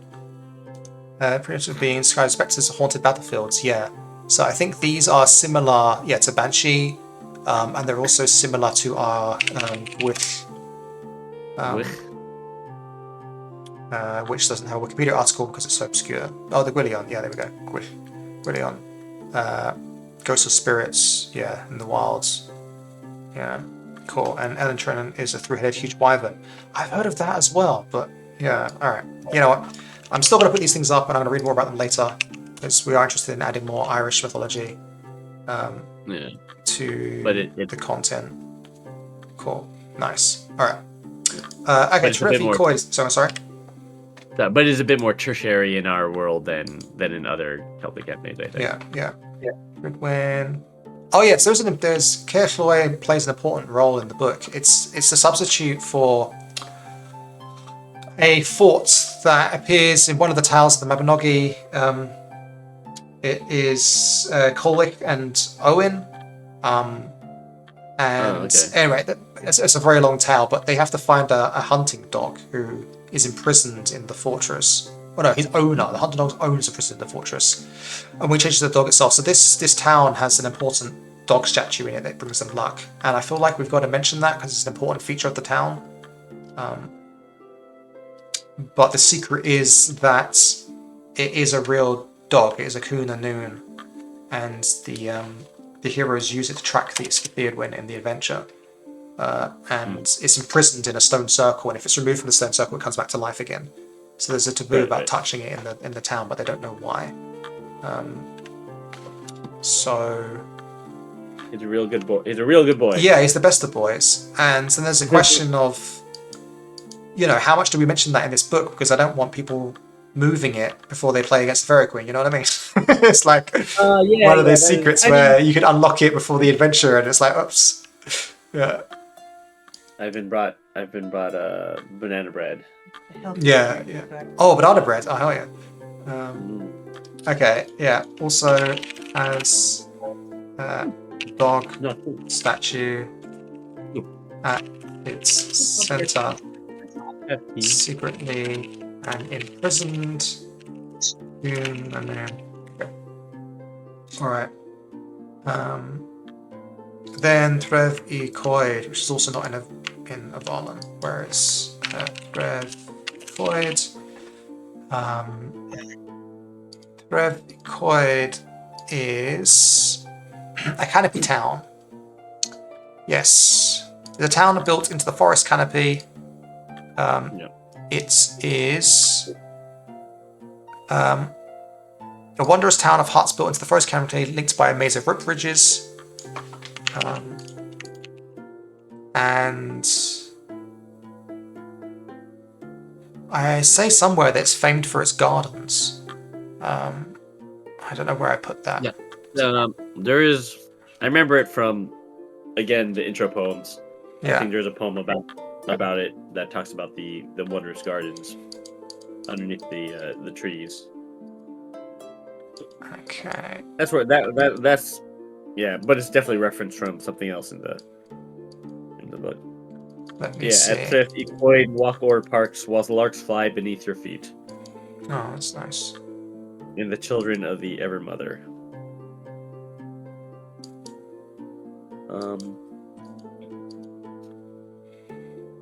So it must be. I mean, it must be in the first section. Oh, here, right? No, here it's locales. It's in the opening part. A maze of rope bridges, Trev Coyd is a trading post nestled within the canopy, beneath which sits the fruitful gardens the town is known for. Okay.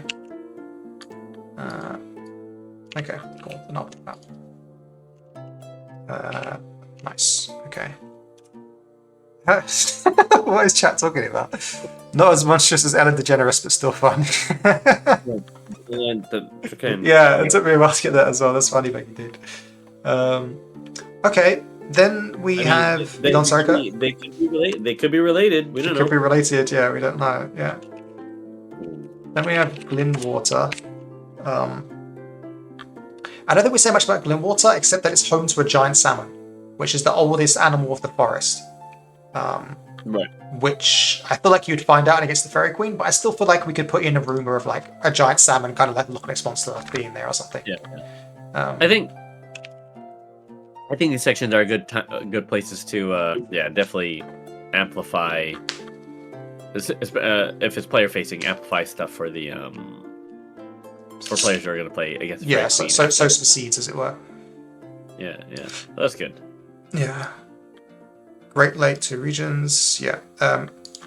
Great Lake of the Forests. Host to a giant salmon. Yeah. To legendary giant salmon that hasn't been seen for 100 years. Not been seen forever. Yeah. Something like that. Okay, cool. Then, looking at the map, I think that's everything except Glambach, which has a note in the prologue, as I mentioned earlier.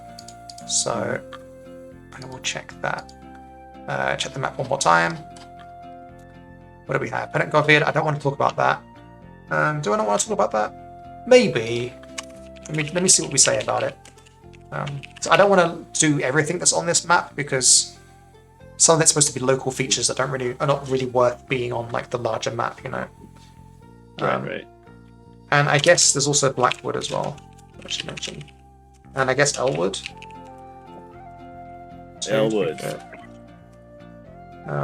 Okay. Can you check in the Legends of Avallen book to see if the Elwood's mentioned anywhere? Oh, you can't control F, can you? No, I can't control F in real life, unfortunately, until I get a pair of Google glasses. But yeah. I mean, I could open it. Hold on, I could open it on my computer though. I have it somewhere. I have it somewhere, I'm sure. What, you don't have it open? I mean, I do, but I'm checking for the other places first. Okay, let me. I'll look for it in. Let me see if I can find a copy. Pentagon Wherever you may be. Okay. Twisted part of the forest. The hero's encounter friendly flay. I don't know if I have. Heck. I have a billion files named Legends of Avallen, so it's hard to find something. Yeah. And like multiples. I gotta clean up my hard drive. I have like multiples of like each files because they're like in different places. Yeah. So all right, here I found it though. Elwoods. Just one. We are not like others. Liberator of Elwood is my name. Oh yeah, Goldie is the Liberator of Elwood. That's her name. So at some point, Elwood was enslaved or under someone else's domination, and then Goldie liberated it. So just letting you know about that. Thanks, bro. And then just that defending materials of spring running through the heart of Elwood, which we've already retconned. Okay. So running through Goldie liberated it. Okay. Right. So then, what I've currently read about it is just that it's a forested region of valleys and in the northern. I got my retcon for you, Derek. Yeah, you ready for this? Sure. The Elwood was dominated by the Blackwood. Yeah. For too long, and that's why they thought that Finian Matir was running through the Elwood until Goldie liberated it, and now from the Blackwood. Liberated by the Blackwood, and from Finian Matir. I don't know. Maybe I'll put it as a question mark. Make that canon somehow. The Blackwood is a dense, dangerous region that the Pen Baedd do not live in, but perhaps some small nomadic tribes do, and wayward druids / werewolves. We love werewolves. Okay, and then anything else? I think it's just Glambach. No, not Glambach. Glambach. Okay. Then I need to go to the prologue. Do I have the prologue here? I do. I do not. Oh yeah, I found something exciting. I found, this is what made me realize we need to do one more session on the Borderlands. Oh, yeah. I found a campaign that I was running for friends set in Avallen before we made Against the Fairy Queen, before we made the prologue for Care on the Borderlands. And this is what became Care on the Borderlands, except I went much further. So we ended up traveling all about the Borderlands into different towns and forts and things like that. So I actually have a bunch of stuff written about these other extra places that we haven't been to yet in canon. But I think what I did do was I took those ideas, and instead of you going to the places, I brought those people to the Care on the Borderlands. In the Care on the Borderlands. So you met the people from these places, but you didn't go there. But I've been there with my players once upon a time, many, many years ago. And I finally found the documents that have this stuff in it. Awesome. So is there more canon to be mined? Little bits. But I think it's more that, I actually have adventures lying around that aren't published, essentially. Now that they're missing, like, a lot of, they'd have to be written up more, but they're kind of just lying there, and they were good adventures. I like them a lot. Like, one of them was awesome. One of them was the classic kind of like Witcher tale, where you're traveling through the forest and you find someone tied to a tree being eaten by like wolves and owls and stuff, and screaming in pain and suffering. But then when you go to rescue them, they beg you not to rescue them. And then you go to like the nearby town, and you learn that once a month or once a year or something, they send someone else to be sacrificed to the forest spirit. And there's people inside the town that want this tradition to stop, and there's others that say we need it for that reason. And as a players, you get to decide like how to tackle it, whether you shut down the rebellion and keep them to their traditions, or you find a way to placate or defeat the beast and uncover the mystery of why it's there in the first place, like that kind of thing. Well, sounds like it's a good candidate for free RPG day. Yeah, it's too much work. That's the problem. But yeah, it's just kind of lying around. It's like 40% done. It's written in like note form like this, where I know how to run it, but it's not enough for someone else to run it. You know. Yeah. Anyway, what did I want? I wanted the Care on the Borderlands. Let's just take this here. Oh, yeah, Zilphia says woo, by the way. Yeah. Woo. Woo indeed. Woo. Okay, Care on the Borderlands Part 3, I think is what we need. So in Part 3 of Care on the Borderlands, as always, spoilers, you have a meeting with a bunch of leaders in the Borderlands to decide whether you should form your own new 6th clan of Avallen. And it ties into against the Fairy Queen, and I'm pretty sure that there's a representative from the Pen Baedd territories from Glenback there. Oh. I remember that. Yeah, I remember that guy. So it is picking up, but where? Why isn't it like highlighting it? I don't know, but it's this guy. Setath, the guest. Break-in of Tannen of Glenback. Well, there we go. So we've got a leader, we've got a brother. That's some character name. Yeah, that's great. Break-in. Breyer, Tannen of Care, Glenback, and brother Setath. He's a tall young man with short dark hair. He would be conventionally handsome if not for a severely disfigured nose. He's from the Pen Baedd clan. He's brother to Tannen, the Breyer of Glenback. A Pen Baedd fort south of McKinney. He is a Pen Baedd envoy to the Borderlands. A lowly honour known to be given to get rid of someone. Yeah. He's excited to mention that he will be soon visit the Mother Forest.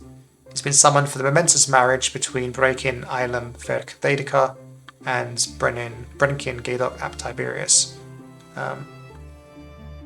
Okay. So I guess that's probably all we need to know. I don't know if I need to. I don't think Glenback is mentioned anywhere else. So yeah, we got some names there, which is cool.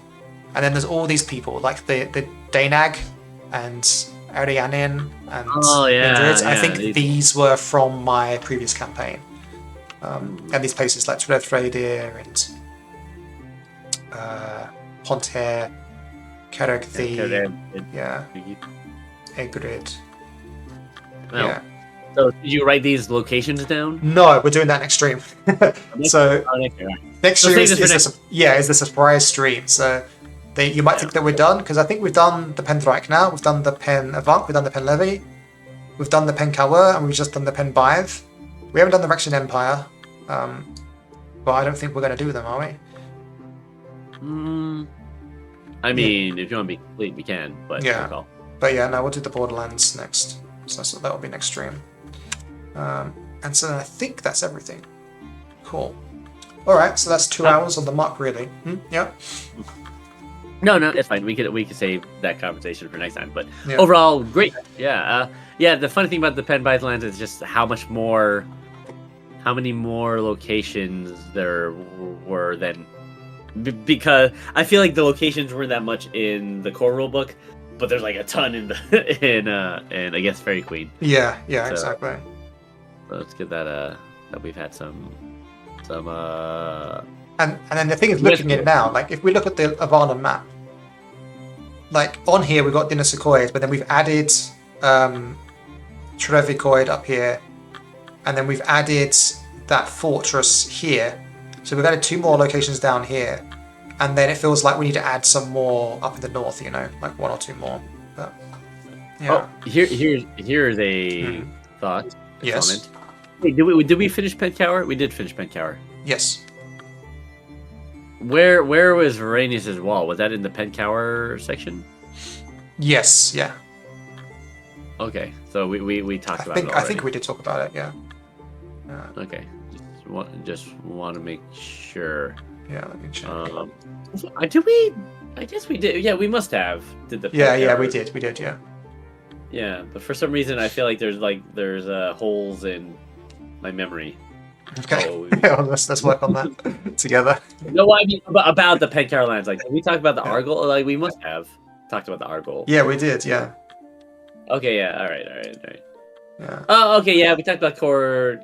Yeah. Okay. Yes. It's all coming back to me now. Yeah, it's a while ago now. It's a month ago or so more. Okay, cool. Then I guess we're done for today. So for those that are new to the stream, today we're writing a source book for Avallen, a world guide, and on stream we're currently recataloguing all the locations that we visited and have lore for inside the world, and making our own internal mini encyclopedia of all that knowledge so that we can use it while writing our world guide, and then expand upon it and add new locations basically. If you want to check out some of the previous streams, you can go to YouTube, Yeah. Touchstone Games, and I'll probably have to do that and watch the Pen one again to see. He's already forgotten. Yeah. Like, I'll just have to like run because it is good for us to talk about this stuff too, right? And be like, oh, some things out and the chat, and also we're friends. It's fun to hang out and talk about things that don't exist with your friends. That's why we play role playing games in the first place. Yeah. Why would you talk about things that exist? Yeah, exactly. Boring. Yeah, things that Depressing. exist suck. Yeah. All right, cool. Then we're good then, dude. I'll see you now. All right, bro. We'll see you next Thursday, and we're gonna talk about the BLs, the Borderlands. Yes. I assume. Yes, we are. Yeah. And possibly design a new game on stream. No, I'm just kidding. We're not gonna. All right. Well, I was Kurt. He was Darren. We will see you next week. Yeah. Yeah, have a great week, Sophia, and chat. Thank you for coming by. Bye, Sophia. Take care, everyone. Chat more. Yes, chat more in the Discord. All right, that we should do that. I should do that. I'm bad at chatting on Discord. All right, night, guys, or morning, or whatever it is for you in your time zone. Yes, goodbye.